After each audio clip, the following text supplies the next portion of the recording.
ದಾವಣಗೆರೆ ದಕ್ಷಿಣ ಉಪಚುನಾವಣೆಯಲ್ಲಿ ಏನು ಹೊನ್ನಾಳಿ ಚುನಾವಣೆ ಅಂತಲೇ ಅಂದ್ಕೊಂಡು ಎಂ ಪಿ ರೇಣುಕಾಚಾರ್ಯ ಅವರು ಕೂಡ ಪ್ರಚಾರದಲ್ಲಿ ಭಾಗಿಯಾಗ್ತಿದ್ದಾರೆ. ಸರ್, BJP ದಾವಣಗೆರೆ ದಕ್ಷಿಣ ವಿಧಾನಸಭಾ ಕ್ಷೇತ್ರದ ಉಪಚುನಾವಣೆಯಲ್ಲಿ ಇತಿಹಾಸ ಬರೆಯುತ್ತಾ ಮತ್ತು ಬದಲಾವಣೆ ಆಗುತ್ತಾ ಸರ್?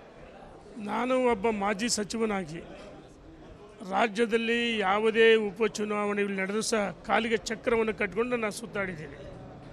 ದಾವಣಗೆರೆ ದಕ್ಷಿಣ ಉಪಚುನಾವಣೆ ನಮಗೆ ದೊಡ್ಡ ಸವಾಲು. 2028ರ ವಿಧಾನಸಭೆ ಚುನಾವಣೆ ದಿಕ್ಸೂಚಿ. ಪ್ರಜ್ಞಾವಂತ ಮತದಾರರು, ಸ್ವಾಭಿಮಾನ ಮತದಾರರು ಈ ಬಾರಿ ನಮ್ಮ ಭಾರತೀಯ ಜನತಾ ಪಾರ್ಟಿಯ ಒಬ್ಬ ಸಾಮಾನ್ಯ ಕಾರ್ಯಕರ್ತನ ಶ್ರೀನಿವಾಸ್ ದಾಸಕಪ್ಪರಿ ಅವರಿಗೆ ಪಕ್ಷದ ಅಧಿಕೃತ ಅಭ್ಯರ್ಥಿಯಿಂದ ಘೋಷಣೆ ಮಾಡಿದ ಮೇಲೆ ನಾವೆಲ್ಲರೂ ಒಟ್ಟಾಗಿ ಬಂದಾಗ ಕೆಲಸ ಮಾಡ್ತಾಯಿದ್ದೀವಿ. ಅಭ್ಯರ್ಥಿ ಗೆಲುವು ನಿಶ್ಚಿತ.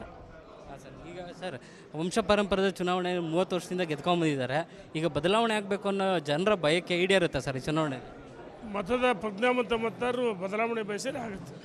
ಎಷ್ಟು ಅಂತರದಲ್ಲಿ ಗೆಲ್ಬೋದು ಸರ್ BJP ಅಭ್ಯರ್ಥಿ? ಭಾಳ ದೊಡ್ಡ ಮಟ್ಟದ ಅಂತರದಿಂದ ಗೆಲ್ತೀವಿ.